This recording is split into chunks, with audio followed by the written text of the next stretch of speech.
అంటే డాక్టర్ గారు అప్పుడే పుట్టిన పిల్లల్లో ఎలాంటి ఆరోగ్య సమస్యలు అంటూ ఎక్కువగా రావచ్చు అంటారు?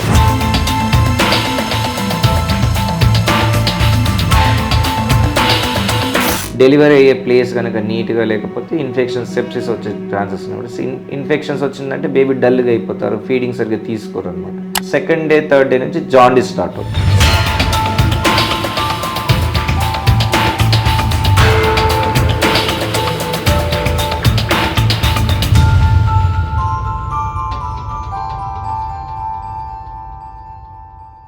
న్యూబార్న్ బేబీస్కి యూజువల్గా క్రై చేసి యాక్టివ్గా ఉన్నారు, వాళ్ళు పింక్ కలర్కి వచ్చేసారు అన్నప్పుడు వాళ్ళని డైరెక్ట్ మనం బ్రెస్ట్ ఫీడింగ్కి తీసుకెళ్ళిపోతాం. ఇంకా బ్రెస్ట్ ఫీడింగ్ మంచిగా తాగిన బేబీస్కి యూజువల్గా ఎలాంటి సమస్యలు, మంచిగా వెచ్చదనం ప్రొవైడ్ చేస్తే సరిపోతుంది.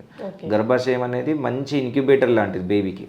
సో వెచ్చదనం ఉండింది, ఆక్సిజన్ లెవెల్స్ మంచిగా రీచ్ అవుతా ఉన్నాయి లోపల. మనం ఇప్పుడు ఏంటి బయటికి వచ్చిన తర్వాత ఆ బేబీకి ఆక్సిజన్ని ఎన్షూర్ చేస్తే అంటే వాళ్ళు క్రై చేస్తే ఆక్సిజన్ రీచ్ అయిపోయినట్టు, ఇంకా దేర్ ఆఫ్టర్ బ్రీతింగ్ నడుస్తూ ఉంటుంది. ఫీడింగ్ ఎన్షూర్ స్టార్ట్ చేస్తాం. మదర్ మిల్కే best milk for the baby, వేరే ఏ మిల్క్ ఇవ్వకూడదు. సో ఇలా చేసిన బేబీకి యూజువల్గా ఏం కాంప్లికేషన్స్ అంటూ ఉండదు. సెకండ్ డే థర్డ్ డే నుంచి జాండీస్ స్టార్ట్ అవుతుంది. అది రొటీన్ అందరు బేబీస్కి స్టార్ట్ అవుతుంది. నార్మల్గా బేబీ మంచిగా బ్రెస్ట్ ఫీడింగ్ రోజుకి 8 to 10 times బ్రెస్ట్ ఫీడింగ్ జరుగుతూ ఉంది. Urine output more than 6 times urine కూడా వెళ్తూ ఉన్నాను. వాళ్ళకి ఏం కాంప్లికేషన్స్ రాదు. ఆ జాండీస్ కూడా యూజువల్గా యూరిన్లో ఎక్స్క్రీట్ అయిపోతూనే ఉంటుంది. 7th day 10th డేకి అసలు జాండీస్ అంటూ కూడా ఉండదు. కొన్నిసార్లు బ్లడ్ గ్రూప్ మిస్ మ్యాచ్ వల్ల, కొన్నిసార్లు థైరాయిడ్ కానీ, కొన్ని రకరకాల డిజార్డర్స్ ఉంటాయి, ఇన్ఫెక్షన్స్ బేబీకి ఉండడం వల్ల కానీ, లేదా ప్రీటర్మ్ లో వెయిట్ పుట్టిన వల్ల కానీ జాండీస్ కొన్ని సమస్య తీసుకురావచ్చు. అప్పుడు ఏంటంటే ఎక్కువ జాండీస్ అయినప్పుడు లైట్స్ పెడతాం, ఫోటోథెరపీ అని మనం లైట్స్ పెడతాం.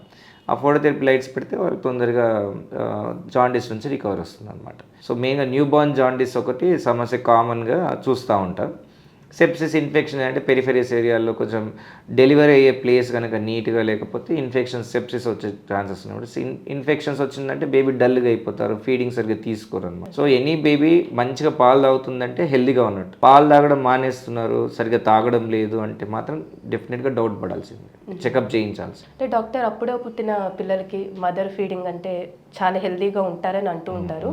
అయితే మదర్కి కొన్నిసార్లు మిల్క్ అనేది రాకపోవడం అలాంటివి జరుగుతూ ఉంటే కొన్ని కేసెస్లో కొన్ని పౌడర్ మిల్క్ కూడా ఇవ్వడం జరుగుతుంది.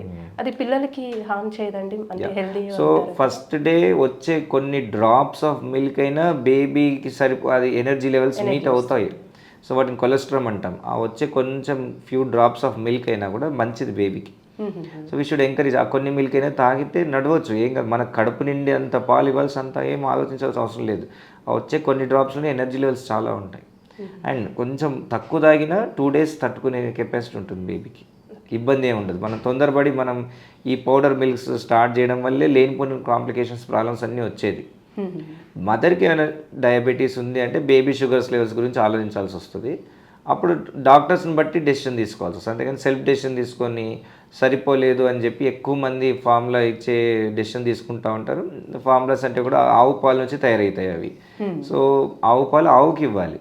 ఆవు పాలని ఎంత ప్రాసెస్ చేసినా కూడా హ్యూమన్ బేబీస్కి ఇస్తామంటే ఇప్పుడుకి కాంప్లికేషన్ రాకపోవచ్చు. సడన్గా వీళ్ళు 1-2 months దాటిన తర్వాత పొట్ట బ్లోట్ అవ్వడం, గ్యాస్ ఫామ్ అవ్వడం, ర్యాషెస్ రావడం, ఇమ్యూనిటీ ఇష్యూస్ రావడం, ఎగ్జిమాస్, అలర్జీ డిజార్డర్స్, చాలా ఇష్యూస్ చూస్తూనే ఉంటాం.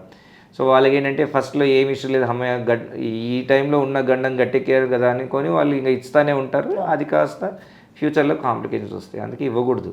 Breast feeding is best for the baby. తక్కువ వచ్చినా ఎంకరేజ్ చేయాలి మదర్కి. తక్కువ వస్తున్నాయి సరిపోతలే అన్న వర్డ్ ఎవరు యూజ్ చేయకూడదు. అప్పుడు మదర్కి పాజిటివ్గా రీఇన్ఫోర్స్ అయ్యి వాళ్ళకి పాలు ఎక్కువ వచ్చేస్తాయి. సో బ్రెస్ట్ ఫీడింగ్ కనుక ఒకవేళ డిలే అయిందనుకోండి, ఆ టైంలో అంటే లైక్ మదర్ సిక్ ఉంది, లేదా మదర్ డయాబెటీస్ వల్ల బేబీ గ్లూకోజ్ లెవెల్స్ డౌన్ అయినాయి. సో డాక్టర్ అడ్వైజ్ ప్రకారంగా 1-2 ఫార్ములా ఫీడ్స్ కానీ ఏదైనా డాక్టర్ సజెషన్ చేశారు ఆ టైంలో, అయినప్పటికీ దట్ డజంట్ మీన్ దట్ వాళ్ళు అదే ఫామ్లో అలా కంటిన్యూ చేయడానికి వీలే లేదు. సో మనకు ఆ టైంకి ఆ సిచ్యువేషన్లో తీసుకునే డెసిషన్ అంతవరకే. కానీ మన యొక్క కంటిన్యూస్ ఎఫర్ట్ ఎట్లా ఉండాలి అంటే ఎంతసేపు మదర్ మిల్క్ తాగితేనే బెస్ట్ అన్న కూడా ఒక ఇష్యూ ఉండాలి. రెండోది ఏంటంటే తల్లి మీద విపరీతమైన ప్రెషర్ పెట్టకూడదు. ఆ ప్రెషర్కి ప్రొడక్షన్ అనేది తగ్గిపోతూ ఉంటుంది. సో మదర్ ఎంత హ్యాపీగా ఉంటే అంత పాలు ఎక్కువ వస్తాయి. సో మోటివేషన్, పాజిటివ్గా మోటివేట్ చేసుకుంటూ సరిపోతున్నాయి అంటున్నారు డాక్టర్ గారు, సో నీకు వస్తాయి, రాకపోతే ఏమైనా కొన్ని మెడిసిన్స్ అయినా ఇస్తాం, తల్లికి పాలు ప్రొడ్యూస్ అవ్వడానికి మెడిసిన్స్ ఇస్తాం, అప్పుడు బేబీ హెల్తీగా గ్రో అవుతుంది. బ్రెస్ట్ ఫీడింగ్ మొదట్లో తాగిన బేబీస్ అందరు ఫ్యూచర్లో చాలా హెల్తీగా ఉంటారు, వాళ్ళ ఇమ్యూనిటీ లెవెల్స్ స్ట్రాంగ్గా ఉంటాయి. అంటే డాక్టర్ ఇప్పుడు చూసుకున్నట్లయితే కొంతమంది మదర్ ఫీడింగ్ అనేది డైరెక్ట్గా ఇవ్వకుండా కొంచెం బాటిల్స్లో స్టోర్ చేసి అలా ఇస్తూ ఉన్నారు.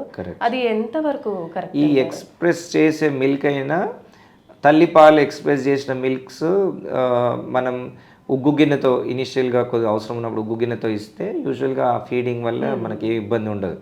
సో ఇప్పుడు కాన్సెప్ట్ ఏంటంటే హ్యూమన్ మిల్క్ ఫీడింగ్, అది బ్రెస్ట్ మీదనే తాగుతున్నారా లేకపోతే ఈ ఉగ్గు గిన్నెతో తాగుతున్నారా అనేది కాన్సెప్ట్ కాదు. ఇప్పుడు తల్లి పాలు పొట్టకు రీచ్ అవ్వాలి, బేబీ పొట్టకు. అది ఎలా అయినా సరే, డైరెక్ట్ అయినా సరే, ఇండైరెక్ట్గా అయినా సరే, ఎక్స్ప్రెస్ చేసి అయినా సరే. సో తల్లి పాలే రీచ్ అవ్వాలి, వేరే వద్దు, వేరే అయితే వద్దు. కానీ అట్ ద సేమ్ టైం తల్లి పాలని మనం తీసినవి ఉగ్గు గిన్నె బదులుగా బాటిల్స్లో పోసి ఇస్తే ఆ విధానం, ఆ మెథడ్ ఆఫ్ సక్కింగ్ డిఫరెంట్. తల్లి రొమ్ము మీద మొత్తం బేబీ ఎఫర్ట్ పెట్టి అన్నీ ఈ జా మజిల్స్ అన్నీ, మౌత్ మజిల్స్ అన్నీ సక్కింగ్ చేస్తూ ఎఫర్ట్ పెట్టి తాగాల్సి వస్తుంది. ఓకే. అదే బాటిల్ నిప్పుల్స్ అలా కాదు. బాటిల్ పెట్టంగానే ఇలా ప్రెస్ చేస్తేనే పాలు వచ్చేస్తుంటాయి, వాళ్ళకి అది తక్కువ ఎఫర్ట్ అనమాట. సో ఎఫర్ట్లెస్ ఫీడింగ్ లాగా పోతుంది అనమాట, ఈజీ మెథడ్. సో ఇలా ఈజీ మెథడ్కి అలవాటు పడిపోతే మళ్ళీ వాళ్ళు తర్వాత బ్రెస్ట్ మీద తీసుకెళ్ళి మనం సక్కింగ్ చేయించాలన్నా కూడా prefer not to suck on the breast. వాళ్ళకి ఇంకా బాటిల్సే కావాలన్నట్టుగా ఎదురు చూస్తూ ఉంటారు. కన్ఫ్యూజన్స్ వస్తాయి, నిప్పుల్ కన్ఫ్యూజన్స్ వస్తూ ఉంటాయి.